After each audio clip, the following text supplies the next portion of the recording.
Chapter 51. Flick paused at the entrance to the great hall of the chateau.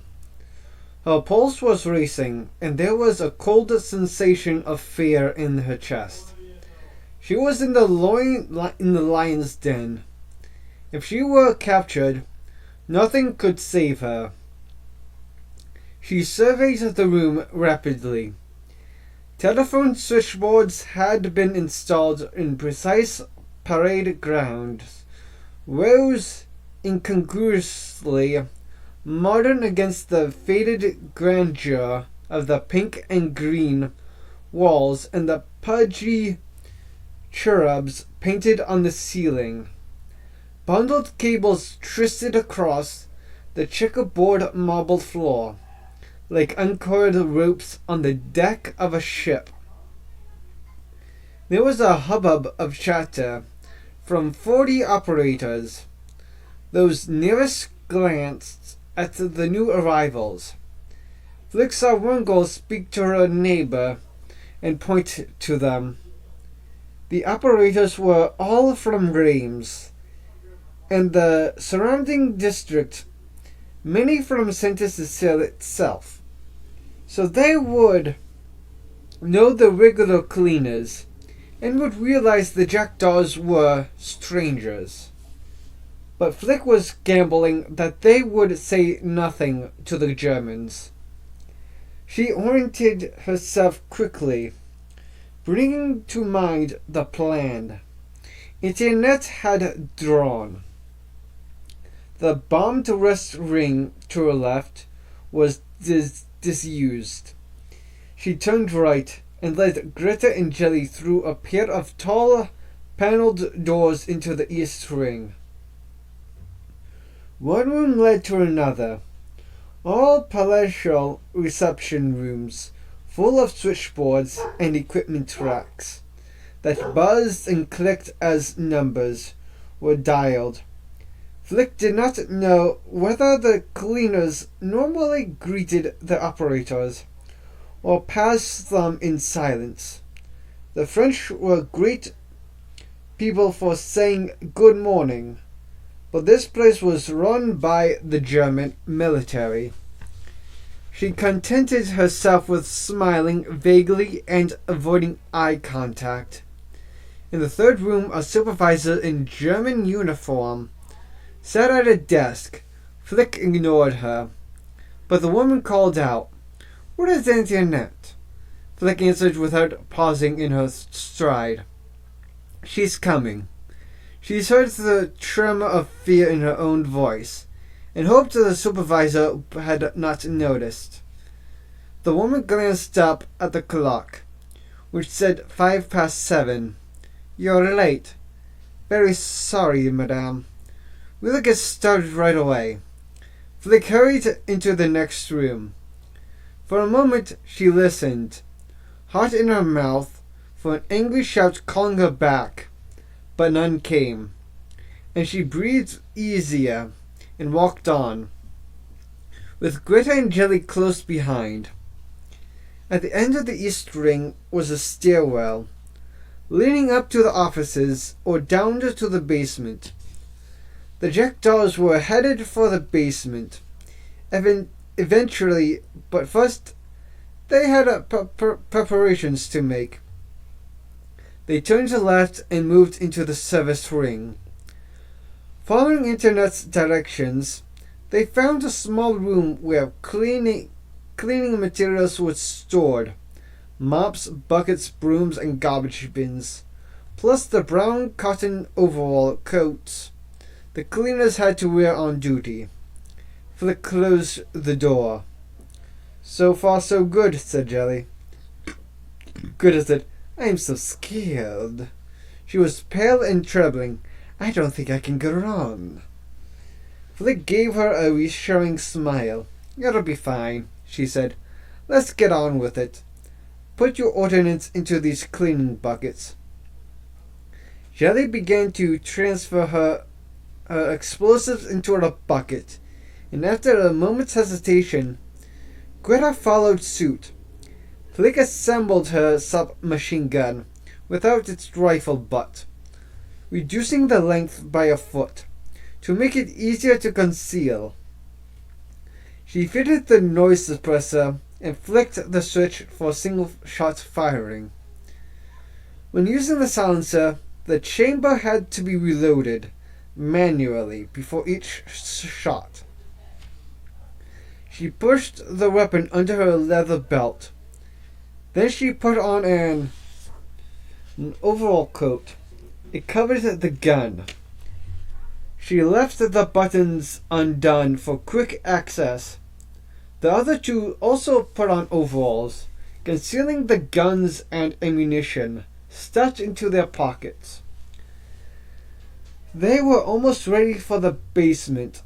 However, it was a high security area with a guard at the door, and French personnel were not allowed down there. The Germans cleaned it themselves. Before entering, the Jackdaws were going to create a little confusion. They were about to leave the room when the door opened and a German officer looked in. "Passes," he barked. Flick tensed. She had been expecting some kind of security alert. The Gestapo must have guessed that Ruby was an Allied agent. No one else would be carrying an automatic pistol and a lethal knife. And it made sense for them to take extra precautions at the chateau. However, she had hoped that the Gestapo would move too slowly to interfere with her mission. That wish had not been granted. Probably they were double-checking all French personnel in the building. "Quickly," the man said impatiently. He was a Gestapo lieutenant. Flick saw from the badge on his uniform shirt. She took out her pass. He looked at it carefully, comparing the picture with her face, and handed it back. He did the same with Jelly and Greta. "I must search you," he said. He looked into Jelly's bucket. Behind his back, Flick drew the Sten gun from under her overall. The officer frowned in puzzlement and took from Jelly's bucket the shock-proof canister. Flick disengaged the cocking lever of her gun from the safety slot. The officer unscrewed the lid of the canister. Amazement dawned on his face as he saw the detonators. Flick shot him in the back. The gun was not really silent. The noise suppressor was not perfectly effective, and the shot made a soft bang like a book being dropped on the floor. The Gestapo lieutenant jerked and fell. Flick ejected the cartridge and pulled back the bolt, then shot him again in the head to make sure of him. She reloaded the chamber and put the gun back under her overall. Jelly dragged the body to the wall and shoved it behind the door, where it would not be seen by anyone glancing casually into the room. "Let's get out of here," said Flick. Jelly went out. Greta stood frozen and pale, staring at the dead officer. Flick said, "Greta, we have a job to do. Let's go." At last, Greta nodded, picked up her mop and bucket, and walked through the door, moving like a robot. They went from the cleaning store into the canteen. It was empty, but for two girls in uniform, drinking coffee and smoking. Speaking French in a low voice, Flick said, "You know what you have to do." Jelly began to sweep the floor. Greta hesitated. Flick said, "Don't let me down." Greta nodded. She took a deep breath, straightened her back, and said, "I am ready."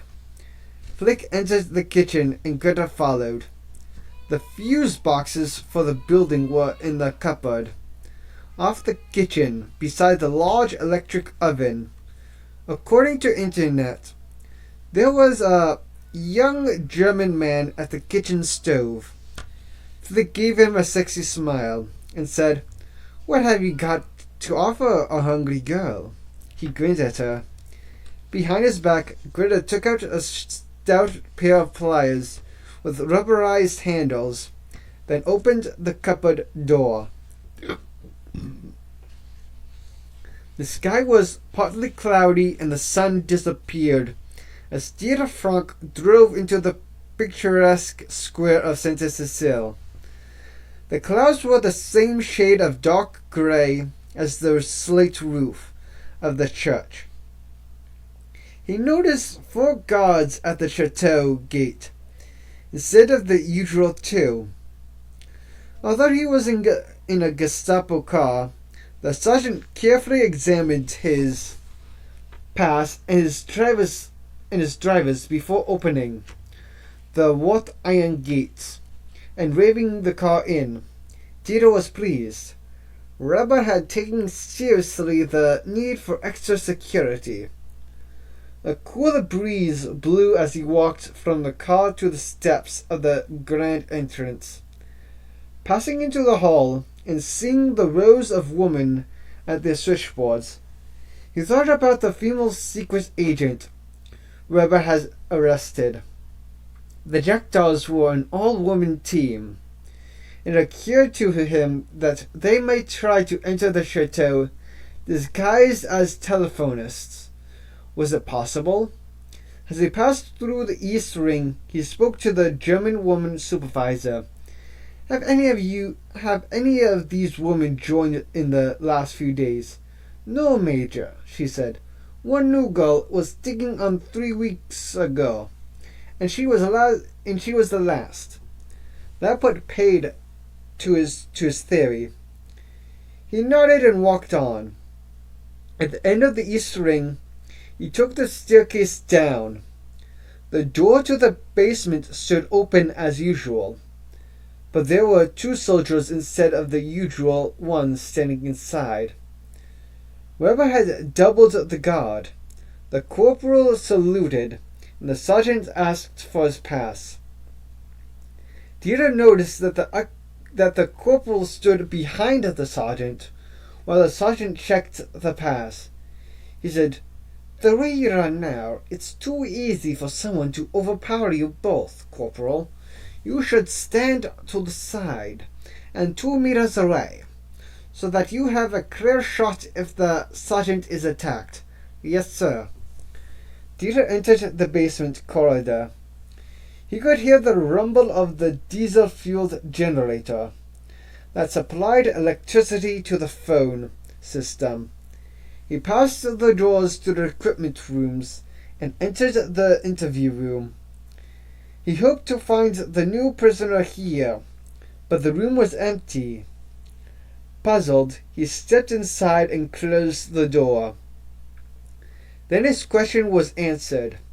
From the inner chamber came a long scream of utter agony. Dieter threw open the door. Becca stood at the electric shock machine.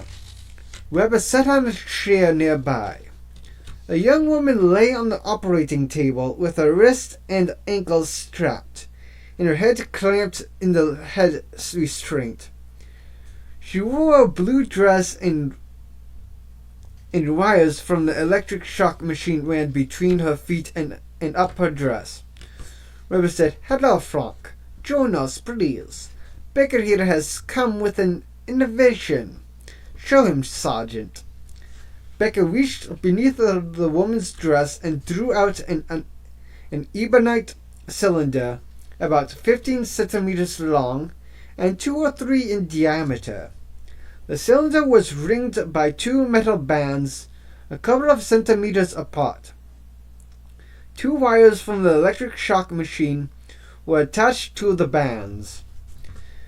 Dieter was accustomed to torture, but this hellish caricature of the sexual act filled him with loathing, and he shuddered with disgust. "She hasn't said anything yet, but we've only just started," Reba said. "Give her another shock, Sergeant." Becca pushed up the woman's dress and inserted the cylinder in her vagina. He picked up a roll of electrician's tape, tore off a strip and secured the cylinder so that it would not fall out. Rubber said, "Turn the voltage up this time." Becca returned to the machine. Then the lights went out. There was a blue flash and a bang from behind the oven. The lights went out, and the kitchen was filled with the smell of scorched insulation. The motor of the refrigerator ran down with a groan as the power was cut off. The young cook said in German, "What's going on?" Flick ran out of the door and through the canteen, with Jelly and Greta hard on her heels. They followed a short corridor past the cleaning cupboard. At the top of the stairs, Flick paused. She drew her submachine gun and held it concealed under the flap of her coat. "The basement will be in total darkness," she said. "I cut all the cables, including the wires to the emergency lighting system," Greta assured her. "Let's go." They ran down the stairs. The daylight coming from the ground floor windows faded rapidly as they descended, and the entrance to the basement was half dark. There were two soldiers standing just inside the door. One of them, a young corporal with a rifle, smiled and said, "Don't worry, ladies. It's only a power cut." Flick shot him in the chest, then swung her weapon and shot the sergeant. The three Jackdaws stepped through the doorway. Flick held her gun in her right hand and the flashlight in her left. She could hear a low rumble of machinery and several voices shouting questions in German from distant rooms. She turned on an electric torch for a second. She was in a broad corridor with a low ceiling. Farther along, doors were opening. She switched off the flashlight. A moment later, she saw the flicker of a match at the far end. About 30 seconds had passed since Greta cut off the power. It would not be long before the Germans recovered from the shock and found flashlights. She had only a minute, maybe less, to get out of sight. She tried to the nearest door. It was open. She shone her flashlight inside. This was a photo lab, with prints hanging to dry and a man in a white coat fumbling his way across the room. She slammed the door, crossed the corridor in 2 strides, and tried a door on the opposite side. It was locked. She guessed from the position of the room at the front of the chateau, under a corner of the parking lot, that the room beyond contained the fuel tanks. She moved along the corridor and opened the next door. The rumble of machinery became louder. She showed her flashlights once more, just for a split second, long enough to see an electricity generator. The independent power supply to the phone system, she assumed. Then she hissed, "Drag the bodies in here." Jelly and Greta pulled the dead guards across the floor. Flick returned to the basement entrance and slammed the steel door shut. Now the corridor was in total darkness. As an afterthought, she shot the 3 heavy bolts on the inside. That might give her precious extra seconds. She returned to the generator room, closed the door, and turned on her flashlight. Jelly and Greta had pushed the bodies behind the door and stood panting with an effort. "All done," Greta murmured.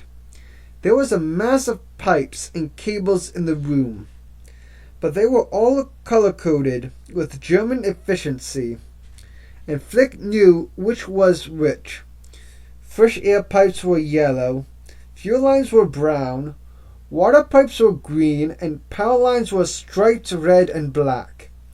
She directed her torch at the brown fuel line to the generator. Later, if we have time, I want you to blow a hole in that. Easy, said Jelly. Now put your hand on my shoulder and follow me. Greta, you follow Jelly the same way, okay? Okay. Flick turned off her flashlight and opened the door. Now they had to explore the basement blind. She put her hand to the wall as a guide and began to walk, heading farther inside. A confused babble of raised voices revealed that several men were blundering about the corridor. An authoritative voice said in German, "Who closed the main door?" She heard Greta reply, but in a man's voice, "It seems to be stuck." The German cursed.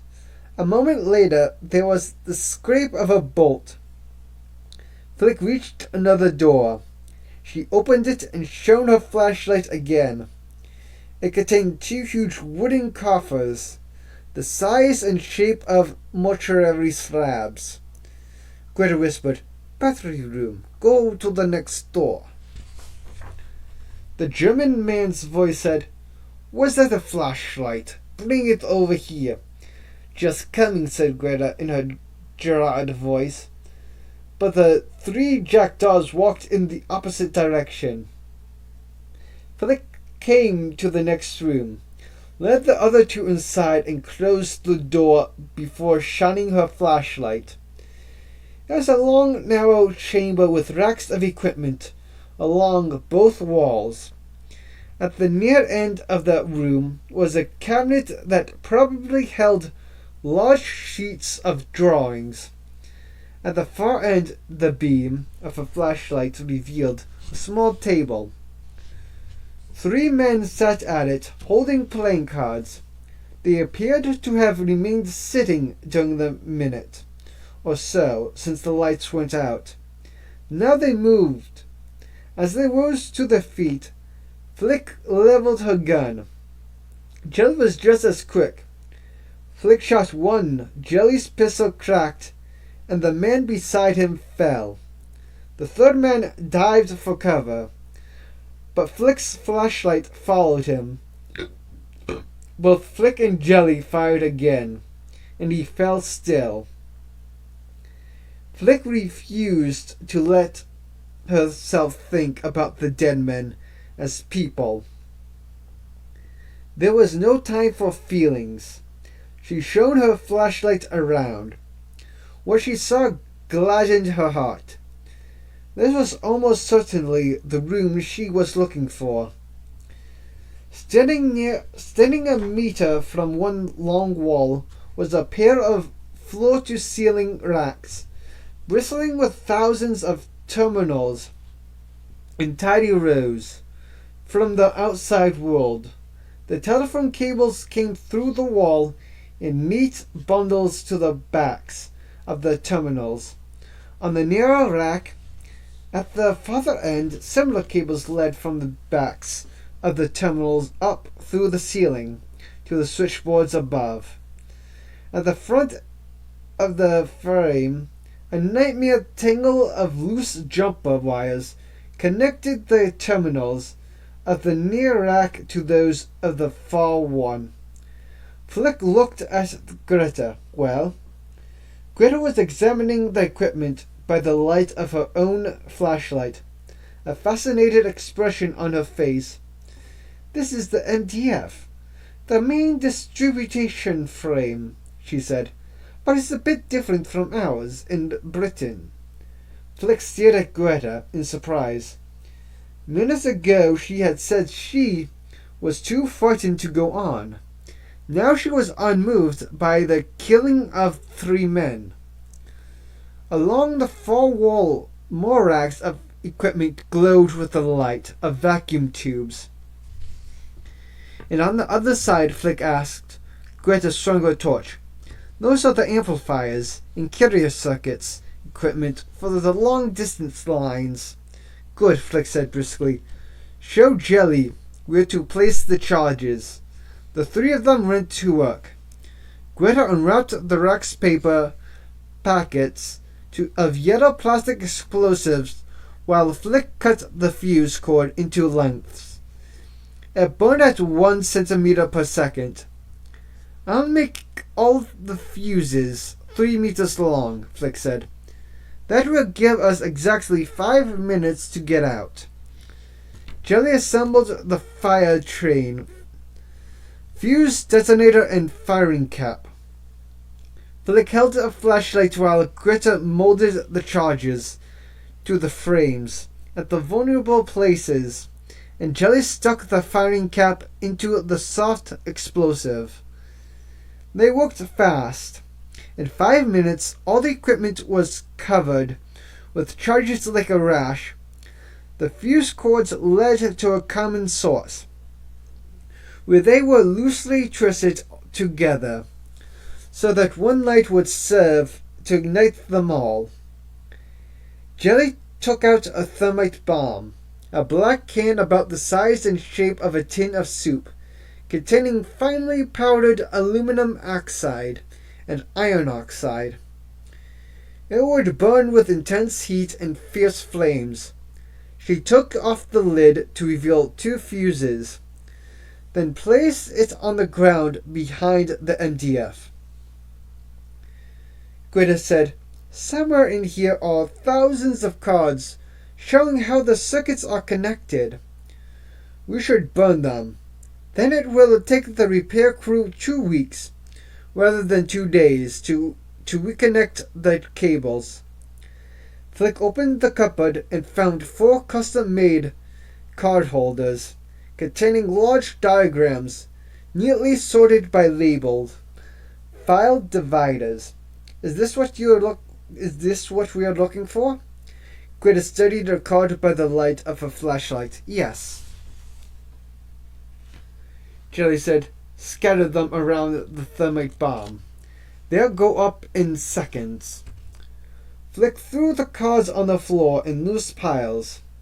Jelly placed an oxygen-generating pack on the floor at the blind end of the room. This will make the fire hotter, she said. Ordinarily, we could only burn the wooden frames and the insulation around the cables. But with this, the copper cables should melt. Everything was ready. Flick shone a flashlight around the room. The outer walls were ancient brick, but the inner walls between the rooms were light wooden partitions. The explosion would destroy the partitions' walls, and the fire would spread rapidly to the rest of the basement. 5 minutes had passed since the lights went out. Jelly took out a cigarette lighter. Flick said, You two, make your way outside the building. Jelly, on your way. Go into the generating room and blow a hole in the fuel line where I showed you. Got it. We meet up at Internet's, Greta said anxiously. Where are you going? To find Ruby. Jelly warned, You have 5 minutes. Flick nodded. Jelly lit the fuse. When Dieter passed from the darkness of the basement into the half-light of the stairwell, he noticed that the guards had gone from the entrance. No doubt they were fetching help, but the ill-discipline infuriated him. They should have remained at their post. Perhaps they had been forcibly removed. Had they been taken away at gunpoint? Was an attack on the chateau already underway? He ran up the stairs. On the ground floor, there were no signs of battle. The operators were still working. The phone system was on a separate circuit from the rest of the building's electricity, and there was still enough light coming through the windows for them to see their switchboards. He went through the canteen, heading for the rear of the building, where the maintenance workshops were located. But on the way, he looked into the kitchen and found 3 soldiers in overalls staring at the fuse box. "There's a power cut in the basement," Dieter said. "I know," said one of the men. He had a sergeant's stripes on his shirt. "All these wires have been cut." Dieter raised his voice. "Then get the tools out and reconnect them, you damn fool," he said. "Don't stand here scratching your stupid head." The sergeant was startled. "Yes, sir," he said.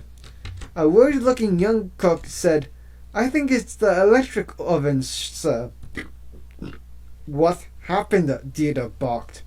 "Well, Major, they were cleaning behind the oven, and there was a bang." Who was cleaning?" "I don't know, sir." "A soldier? Someone you recognize?" "No, sir, just a cleaner." Dieter did not know what to think. Clearly the chateau was under attack. But where were the enemy? He left the kitchen, went to the stairwell, and ran up towards the offices on the upper floor. As he turned at the bend in the stairs, something caught his eye, and he looked back. A tall woman in a cleaner's overall was coming up the stairs from the basement, carrying a mop and a bucket. He froze, staring at her, his mind racing. She should not have been there. Only Germans were allowed into the basement. Of course, anything could have happened in the confusion of a power cut. But the cook had blamed a cleaner for the power cut. He recalled his brief conversation with the supervisor of the switchboard girls. None of them was new to the job, but he had not asked about the French woman cleaners. He came back down the stairs and met her at the ground level. "Why were you in the basement?" he asked her in French. "I went there to clean, but the lights are out." Dieter frowned. She spoke French with an accent that he could not quite place. He said, "You're not supposed to go there." "Yes, the soldier told me that. They clean it themselves. I didn't know." And her accent was not English, Dieter thought. But what was it? "How long have you worked here?" "Only a week. And I've always done upstairs until today." Her story was plausible, but Dieter was not satisfied. "Come with me." He took her arm in a firm grip. She did not resist as he led her through the kitchen. Dieter spoke to the cook. "Do you recognize this woman?" "Yes, sir. She's the one who was cleaning behind the oven." Dieter looked at her. "Is that true?" "Yes, sir. I'm very sorry if I damaged something." Dieter recognized her accent. "You're German," he said. "No, sir." "You filthy traitor." He looked at the cook. "Grab her and follow me. She's going to tell me everything." Flick opened the door marked interview room, stepped inside, closed the door behind her, and swept the room with a flashlight. She saw a cheap pine table with ashtrays, several chairs, and a steel desk. The room was empty of people. She was puzzled. She had located the prison cells on this corridor, and had shone her flashlight through the Judas in each door. The cells were empty. The prisoners the Gestapo had taken during the last 8 days, including Gilbert, must have been moved out somewhere else, or killed. But Ruby had to be here somewhere. Then she saw on her left a door leading presumably to an inner chamber. She switched off her flashlight, opened the door, stepped through, closed the door, and switched on the flashlight. She saw Ruby right away. She was lying on a table like a hospital operating table. Specially designed straps secured her wrists and ankles and made it impossible for her to move her head.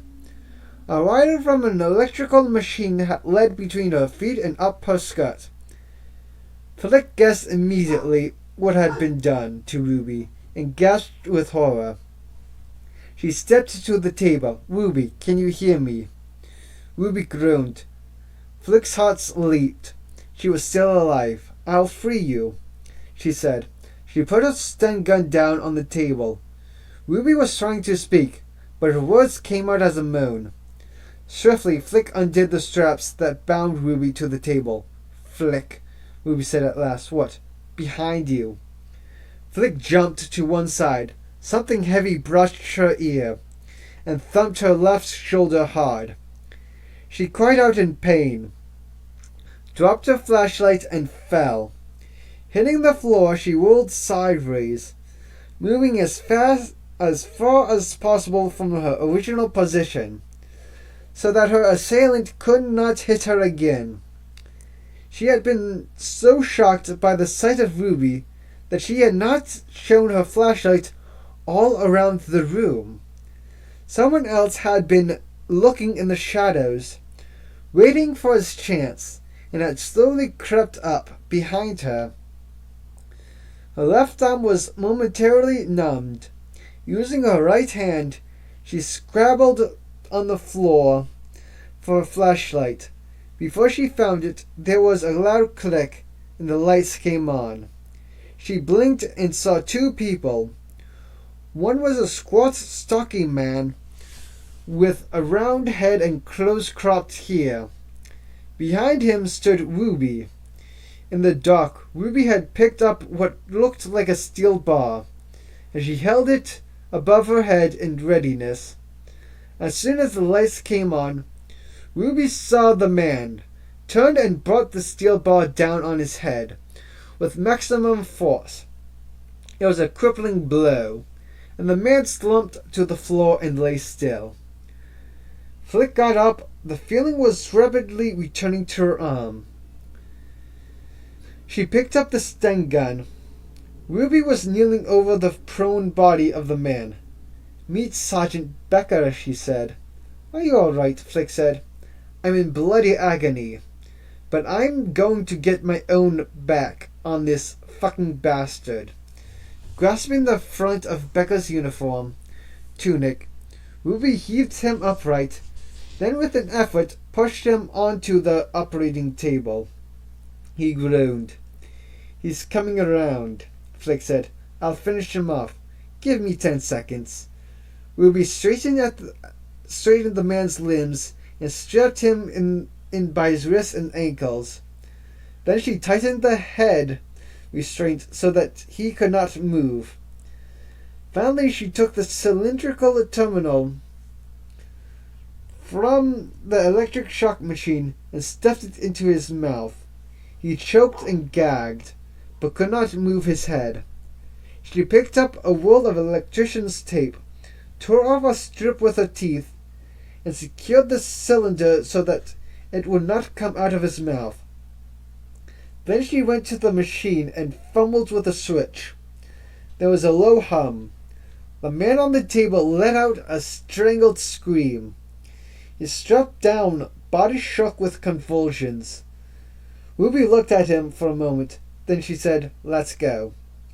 They went out, leaving Sergeant Becker writhing on the table, squealing like a pig in the slaughterhouse. Flick checked her watch. 2 minutes had passed since Jelly lit the fuses. They passed through the interview room and stepped out into the corridor. The confusion had died down. There were just 3 soldiers near the entrance, talking calmly. Flick walked rapidly toward them, with Ruby close behind.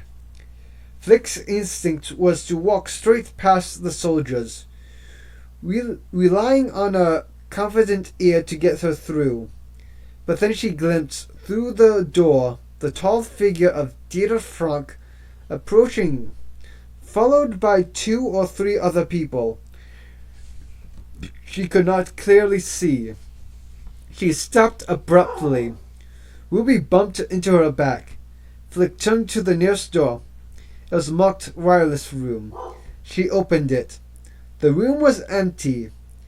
They stepped inside. She left the door an inch open. She heard Major Frank bark in German. "Captain, where are the 2 men who should be guarding this entrance?" "I don't know, Major. I was just asking." Flick took the silencer off her stun gun and flicked the switch for rapid fire. She had used only 4 bullets so far, leaving 28 in the magazine. "Sergeant, you and this corporal stand guard. Captain, you go up to Major Reba's office and tell him Major Frank strongly recommends he conduct a search of the basement immediately. Off you go. On the double." A moment later, Frank's footsteps passed the wireless room. Flick waited, listening. A door slammed. She peeped out. Frank had disappeared. "Let's go," she said to Ruby. They left the wireless room and walked to the main door. The corporal said in French, "What are you doing here?" Flick had an answer ready. "My friend Valerie is new on the job, and she came to the wrong place in the confusion of the blackout." The corporal looked dubious. "It's still light upstairs. How could she get lost?" Ruby said, "I'm very sorry, sir. I thought I was supposed to clean here, and no one stopped me." The sergeant said in German, "We are supposed to keep them out, not keep them in, Corporal." He laughed and waved them on. Dieter tied the prisoner to a chair, then dismissed the cook, who had escorted her from the kitchen. He looked at the woman for a moment, wondering how much time he had. One agent had been arrested in the street outside the chateau. Another, if she was an agent, had been caught coming up the stairs from the basement. Had the others come and gone? Were they waiting somewhere to be let in? Or were they here in the building right now? It was maddening not to know what was happening. But he had ordered the basement searched. The only other thing he could do was interrogate the prisoner. Dieter began with the traditional slap in the face, sudden and demoralizing. The woman gasped with shock and pain. "Where are your friends?" he asked her. The woman's cheek reddened. He studied her expression. What he saw mystified him. She looked happy. "You're in the basement of the chateau," he told her. "Through that door is the torture chamber. On the other side, beyond that partition wall, is the telephone switchgear. We are at the end of a tunnel, the bottom of the sack, as the French say. If your friends plan to blow up the building, you and I will surely die here in this room." Her expression did not change. Perhaps the chateau was not about to blow up, Dieter thought. But then what was the mission? "You're German," she said. "Why are you helping your country's enemies?" At last she spoke. "I'll tell you," she said. She spoke German with a Hamburg aunt's accent. "Many years ago, I had a lover. His name was Manfred." She looked away, remembering. "Your Nazis arrested him and sent him to the camp. I think he died there. I never heard." She paused, swallowing. Dieter waited. After a moment, she went on. "When they took him away from me, I swore I would have my revenge. And this is it." She smiled happily. Your follett regime is almost finished, and I've helped to destroy it. There was something wrong here. She spoke as if the deed was already done. Furthermore, the power cut had come and gone. Had the blackout already served its purpose? This woman showed no fear, but could it be that she did not mind dying? Why was your lover arrested? They called him a pervert. What kind? He was a homosexual. But he was your lover. Yes. Dita frowned. Then he looked harder at the woman. She was tall and broad-shouldered, and underneath the makeup, she had a masculine nose and chin. Are you a man? He said in astonishment. She just smiled. A dreadful suspicion dawned on Dita. Why are you telling me this? He said. Are you trying to keep me occupied while your friends get away? Are you sacrificing your life to ensure the success of the mission? His train of thought was broken by a faint noise. It sounded like a strangled scream. Now that he noticed it, he realized he had heard it 2 or 3 times before and ignored it. The sound seemed to come from the next room. Dita sprang up and went into the torture chamber. He expected to see the other woman agent on the table and was shocked to find someone else there. It was a man. He saw immediately, but at first he did not know who, because the face was distorted, the jaw dislocated, the teeth broken, the cheeks stained with blood and vomit. Then he recognized the squat figure of Sergeant Becker. The wires from the electric shock machine led to Becker's mouth. Dita realized that the terminal from the machine was in Becker's mouth, secured there by electrician's tape. Becker was still alive, twitching and emitting a dreadful squealing sound. Dita was horrified. He swiftly turned off the machine. Becca stopped twitching. Dita grasped the electric wire and jerked hard. The terminal came out of Becca's mouth. He threw it to the floor. He bent over the table. Becca, he said, can you hear me? What happened here? There was no reply. Upstairs, all was normal. Flick and Ruby walked quickly through the ranks of telephone operators, all busy at their switchboards, murmuring into their headsets in low voices as they plugged jacks into sockets, connecting decision makers in Berlin, Paris, and Normandy. Flick checked her watch. In exactly 2 minutes, all those connections would be destroyed, and the military machine would fall apart, leaving a scatter of isolated components, unable to work together. Now Flick thought, if only we can get out. They passed out of the building without incident. In seconds, they would be in the town square. They had almost made it, but in the courtyard they met Jelly coming back. Where's Greta? She said. She left with you, Flick replied. I stopped to set a charge on the diesel fuel line in the generator room, like you said. Greta went on ahead of me, but she never reached Internet's place. I just met Paul.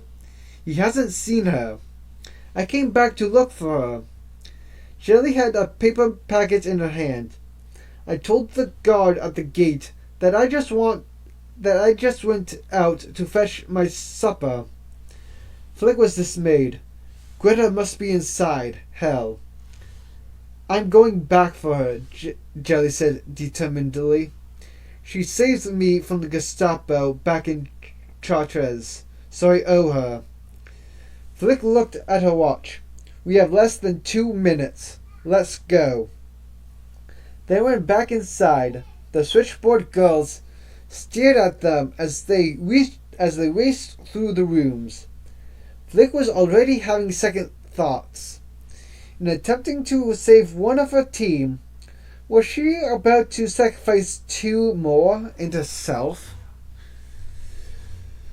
When they reached the stairwell, Flick paused. The 2 soldiers who had let them out of the basement with the joke would not let them in again so easily. As before, she said quietly to the others, approach the guards innocently and shoot at the last moment.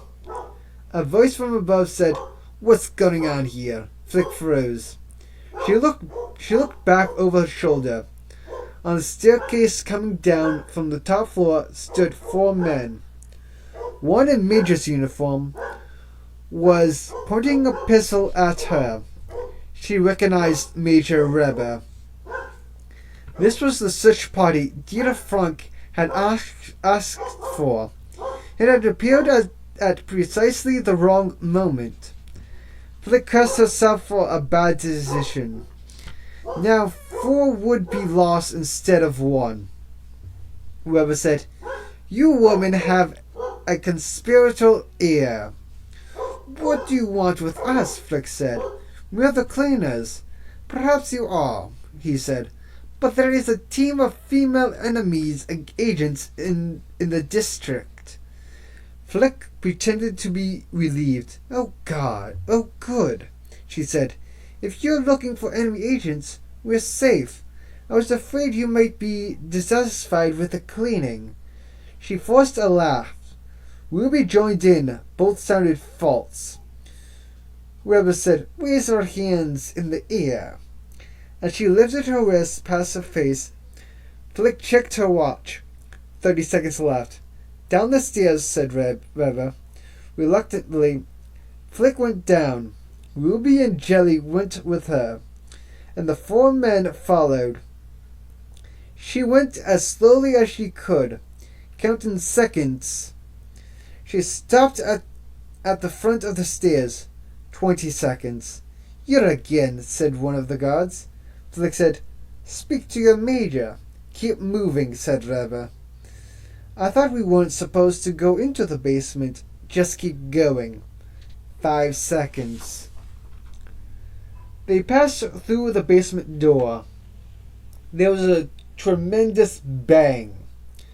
At the far end of the corridor, the partition walls of the equipment chamber exploded outwards. There was a series of crashing sounds. Flames billowed over the debris. Flick was knocked down. She got up on one knee, pulled the submachine gun out from under her overall, and spun around. Jelly and Ruby were on either side of her. The basement guards, Reber and the other 3 men, had also fallen. Flick pulled the trigger. Of the 6 Germans, only Reber had kept his presence of mind. As Flick sprayed bullets, Reber fired his pistol. Beside Flick, Jelly, struggling to her feet, cried out and fell. Then Flick hit Reber in the chest, and he went down. Flick emptied her gun into the 6 bodies. On the floor, she ejected the magazine, took a fresh one from her pocket, and reloaded. Ruby bent over Jelly, feeling for a pulse. After a moment, she looked up. "Dead," she said. Flick looked toward the far end of the corridor, where Greta was.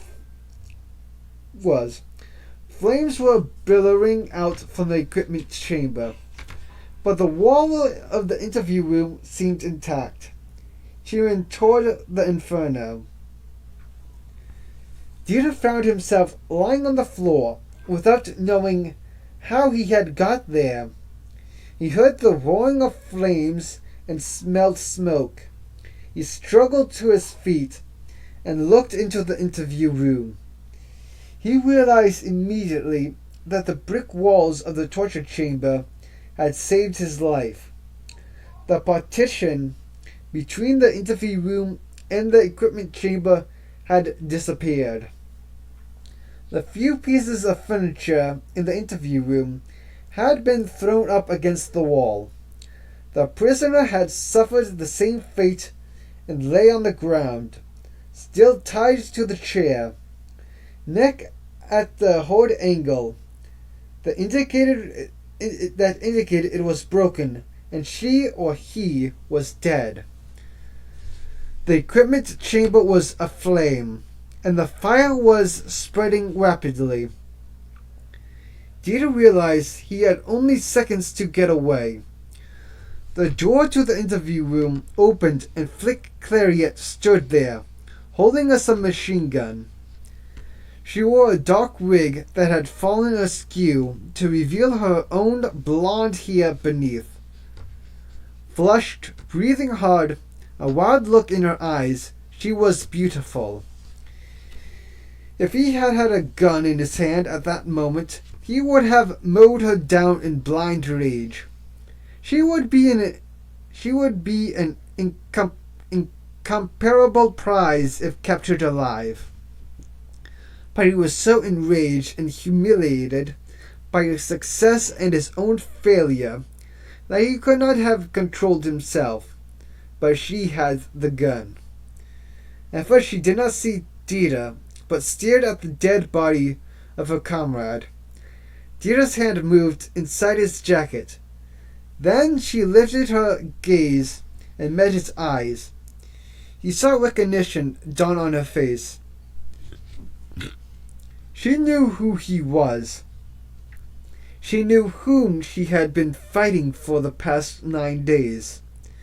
There was a light of triumph in her eyes, but he also saw the thirst for revenge in the twist of her mouth, and she raised the Sten gun and fired. Dieter ducked back into the torture chamber as the bullets chipped fragments of brick off the wall.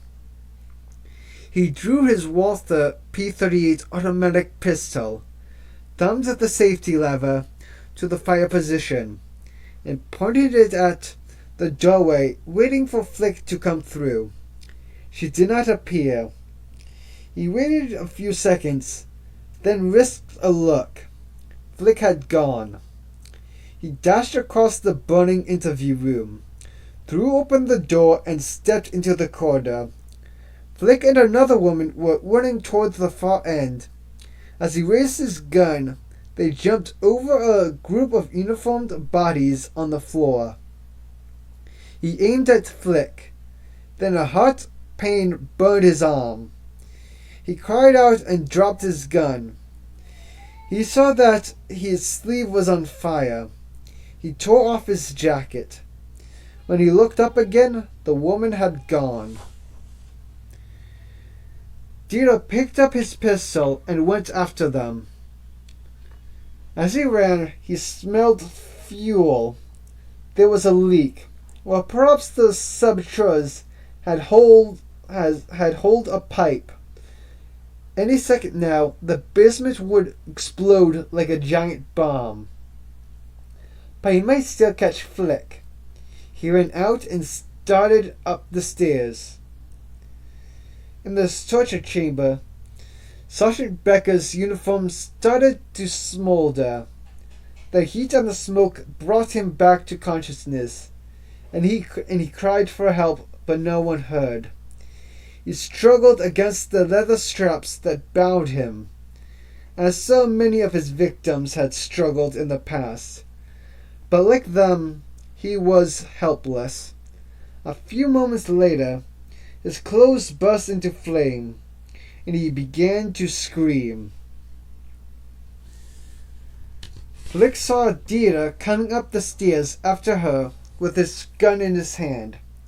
She was afraid that if she stopped and turned to take aim at him, he would be able to shoot first. She decided to run rather than stand and fight. Someone had activated the fire alarm, and a klaxon blared throughout the chateau as she and Ruby raced through the switchboard rooms. All the operators left their stations and crowded to the doors so that Flick found herself in a crush. The crowd would be making it difficult for Dita to get a shot at her, or Ruby, but the other woman was slowing them down. Flick punched and kicked ruthlessly to get people out of her way. They reached the front entrance and ran down the steps. In the square, Flick could see Malia's meat van, backed up to the chateau gates, with its engine running and its rear doors open. Paul stood beside it, staring anxiously through the iron railings. Flick thought he was the best thing she had ever seen. However, as the woman poured out of the building, 2 guards were directing them into the vineyard, on the west side of the courtyard, away from the parked cars. Flick and Ruby ignored their raved instructions and ran for the gates. When the soldiers saw Flick's submachine gun, they reached for their weapons. A rifle appeared in Paul's hands. He aimed through the railing. 2 shots rang out, and both guards fell. Paul threw open the gate. As Flick dashed through the gateway, shots whistled over her head and hit the van. Dita was firing. Paul jumped into the front of the van. Flick and Ruby threw themselves into the back. As the van pulled away, Flick saw Dita turn toward the parking lot, where a sky blue car stood waiting. At that moment, down in the basement, the fire reached the fuel tanks. There was a deep underground boom like an earthquake. The parking lot erupted, gravel and earth and slabs of concrete flying into the air. Half the cars parked around the old fountain were overturned. Huge stones and chunks of brickwork rained down on the rest. Dita was thrown back across the steps. The gas pump soared into the air, and a gout of flame sputtered from the ground where it had stood. Several cars caught fire, and the gas tanks began to explode, one by one. Then the van left the square, and Flick could see no more. Paul drove at top speed out of the village. Flick and Ruby bounced on the metal floor of the van. It dawned slowly on Flick that they had accomplished their mission. She could hardly believe it. She thought of Greta and Jelly, both dead, and of Diana and Maud dead or dying in some concentration camp. And she could not feel happy. But she felt a savage satisfaction as she saw again in her mind the blazing equipment chamber and the exploding parking lot. She looked at Ruby. Ruby grinned at her. "We did it," she said. Flick nodded. Ruby put her arms around Flick and hugged her hard. "Yes," Flick said, "we did it." Dita picked himself up off the ground. He felt bruised all over, but he could walk. The chateau was ablaze, and the parking lot was a shambles. The woman was screaming and panicking. He stared at the carnage all around. The Jackdaws had succeeded in their mission, but it was not over yet. They were still in France, and if he could capture and interrogate Flick Clariette, he could yet turn defeat into victory. Sometime tonight she must be planning to meet a small plane in a field not far from Reims. He had to find out where and when. And he knew who would tell him, her husband.